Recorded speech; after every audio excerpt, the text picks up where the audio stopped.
almost every company that has the capability to make a camera has made some sort of an action cam to try and rival GoPro. GoPro somehow still has, in my opinion, the very best overall action camera on the market. Unfortunately, they're just not doing too well lately, and there are still a number of other companies that are trying to eat into their market, which I don't even think is that enormous anymore because the whole market is saturated with so many of these cameras. Now, the Session, the one that you're seeing here, which is the direct competitor to this RunCam 5, has been discontinued by GoPro, unfortunately. It was a lovely form factor for what we do, but GoPro just wasn't seeing the sales that they wanted to see in this camera, so they discontinued it. The original Session 4 was pretty awful, but it was still really good. It was just awful because of its limitations of the resolution and everything else about it, pretty much. The Session 5 was a stark improvement on top of that, and it gave us 2.7K 30 frames per second in Super View, which was pretty much the standard with the Session 5, although I know a lot of people prefer 60 frames per second, so they just ran it at 1080p, but it really does shine in 2.7K and Super View with 30 frames per second.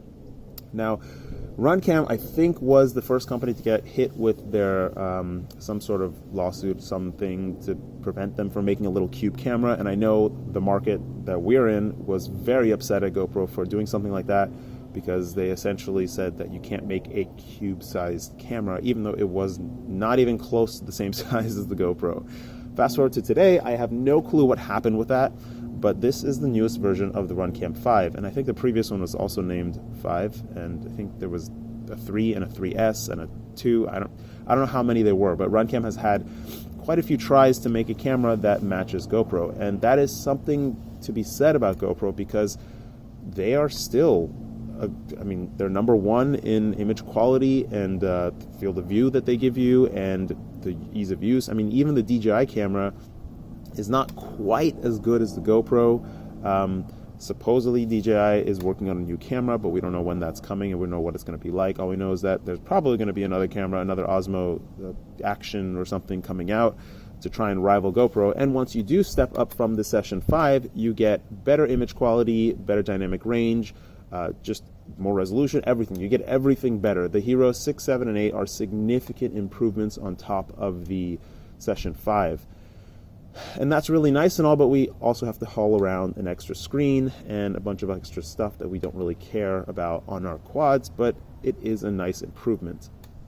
Now, looking at the RunCam 5 here, this camera is actually the same size. Actually, it's a teensy bit smaller than the GoPro, so it fits all of the regular GoPro mounts. As you will see here, it fully fits into, if I can get it into this little GoPro mount, which is quite tight, but it's a perfect fit. You can use it with all of your pre-existing GoPro mounts. You can use it with your ND filters that go on top of it. You can use it with all that stuff.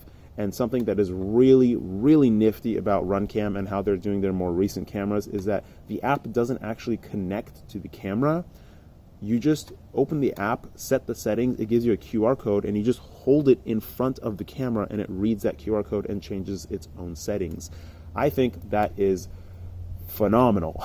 the ability to forego the Wi-Fi connection or the Bluetooth connection and fiddling with all that junk is such a nice time savings, and it is so reliable. All you do is turn it on and double click the button and it reads that QR code instantly and it does set the settings. Super nice. Huge kudos to RunCam for coming up with that and doing that and implementing that. No other camera company has done that as far as I know, at least in our industry yet. I know that, well, that's not true. Other camera companies are doing it for other things. RunCam may have gotten the idea from Team Black Sheep, which I think were the first ones to use that kind of an idea. Anyways, let's move on from that. So this camera, the RunCam, is 55.5 grams, and the Session is 72.5 grams. And I mean, you know what the RunCam is. It's got a button on top. It's got a black back, it's got a little hinge here for the door, and it also has a reset button. And thankfully, one thing I would very, very thankfully point out is that this camera does not drain its battery, at least the one I got, does not drain its battery when it's just left alone on its own. I left it for a week solid, and the battery seems to work totally fine. I don't know what the runtime on this camera is. I haven't run it down to its end, but now I'm going to show you the differences between the two cameras. You saw so you saw the previous comparison, which was a side-by-side with the Session 5 and the RunCam, and it was a little bit difficult to tell in YouTube video. You can't really tell a lot of this stuff in YouTube video because the compression is sitting on top of that camera, and those were both raw video. That was totally raw video from the Session and the RunCam. And what you may have noticed is that the field of view of the RunCam looks like it's a little bit wider, but it's not. It's just because it was put on top of the quad. It wasn't. So I mounted these two cameras exactly on top of each other and just taped them to the whole front of the quad. So the RunCam was just sitting on top of the Session, so it looks like it has more vertical field of view, but it actually doesn't. I really give them kudos because the field of view of the RunCam is identical to the super view on the GoPro. And what I'm showing you here is just footage going back and forth between the two right now, but the aspect ratio has been corrected to just 4:3. I've stretched down to 4:3, so it makes it easier to see the distortion in the lens. And something else you may be noticing now going back and forth between them, which makes it a lot easier to view on YouTube, even with the compression, you can definitely see some differences, is that the RunCam just doesn't have as nice or accurate of colors. Obviously, the audio isn't very good. I left the audio on just so that you can hear when it's flipping back and forth from the GoPro to the RunCam, and that's really the only reason. I know that just listening to the audio alone gives you this perception that you're watching something that is not quite as high quality because auditory intermixes with visual and all that stuff, but try to just disregard the audio and just look at the image quality. The RunCam has a brighter image overall, but it also washes out the highlights a little bit. It doesn't quite have as much dynamic range in post-processing when you pull it around, but you can do things with the video. I'm really impressed with RunCam because they are getting really, really close to the GoPro Session. However, the GoPro Session is like 5 years old, so I don't know what to say there, but hey, they are coming really close to that kind of quality. So great job by RunCam. Now that's the raw image flipping back and forth. Now I'm going to show you another version of these two cameras flipping back and forth where I have attempted to, just very little effort, improve the image quality of the picture from the RunCam in post-processing. I really just gave it an auto level and an auto color and an auto contrast. I just told it just auto everything. And this is I also actually told Premiere to give it like a shadow highlight kind of filter where it bumps up the shadows and it turns down the highlights, so it kind of gives it a little bit more of an HDR look, so the shadows look a little bit more detailed and brighter, and the highlights don't look so washed out. And that's what you're seeing right now. So it's going back and forth between the raw image from the GoPro and the image from the RunCam, which I have done some minor post-processing. I haven't done anything manually. I just told it to do auto everything. And this is the picture I was able to get. You've already made up your mind which one you like, which one you don't like, but the important thing here is that we now have a camera that is reasonable to use that's not a GoPro. Of course, the audio isn't the best, but hey, if you're still flying around and you just want to record your stuff in HD and you don't want like a super expensive camera, or you can't get the Session 5 anymore because it is discontinued and most of the eBay sellers are sold out of it by now, you kind of just can't get it anymore. This is a great alternative nowadays. I can't really speak on the reliability of the camera. I've only used it for a couple of flights, but in those couple of flights, it has worked flawlessly. I hope it just keeps working. Something that was annoying about Chinese cameras is that a lot of times it just randomly stop recording, or something happens, it gets stuck on, or just some weirdness happens, it just doesn't seem to work out. The one I have has been reliable, has had no issues so far. And finally, I want to touch on the Insta360 camera. So I saw it at CES. It's 3 components. It's actually the camera. I'm assuming we're more interested in the 1-inch version rather than the other 360 version, although the 360 version is cool too. But the 1-inch version actually has a 1-inch sensor, which is super nice.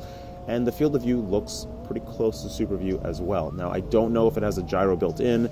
I would assume it does, since that would be a smart move for them to do. But the actual camera itself is independent of the screen and DVR as well as the battery. And what they have done is that they actually wrapped a Mavic in the 360 cam, and they separated all those components. So I've been talking to them about hopefully working with them to put the actual camera itself, the camera component, the one just camera without the DVR and screen on a wire, and put the DVR and screen somewhere else so that we don't need to have that in the front of the quad, as well as powering the whole thing from the battery on the quad and hopefully saving the video if the battery gets ejected. I'm still in talks with them. They are a little bit difficult to communicate with, but I'm really hopeful to get something to collaborate with them with and develop just that wire so that we can do what we do better. So if Insta360 sees this, please talk to me more. Please work with me or work with anybody. Just give us what we can use so that we can make amazing footage without all the hassle of having a massive camera on the front of our quads. Thank you. Take care. Floss your teeth. Bye-bye. So this is the Insta360 cam, and they have a version that has two camera modules, and then it's for 3D footage, as well as they have created a contraption to wrap a Mavic in two cameras, as well as the recorder on one side and the battery on the other side. Now I'll get to that a little bit more, but basically with this they can make the Mavic obviously disappear since they have it wrapped in cameras. But the 1-inch camera is probably what we are most interested in, and it is actually a 1-inch sensor, and the lens can be changed. But there is also a little bit of a hang-up. When I first saw it, I thought that you can actually record from just the camera and you like attach a screen and some other stuff. But in reality, this is just the sensor and the lens. It's nothing else.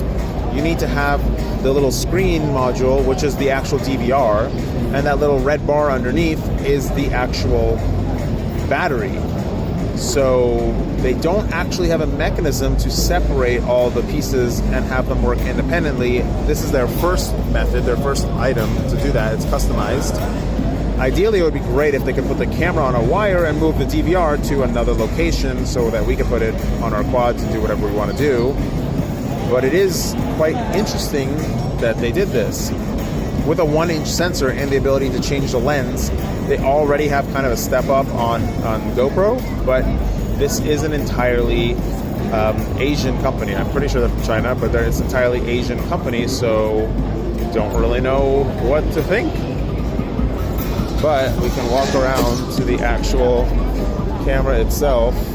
Everybody is busy. Well, here, let's walk down here.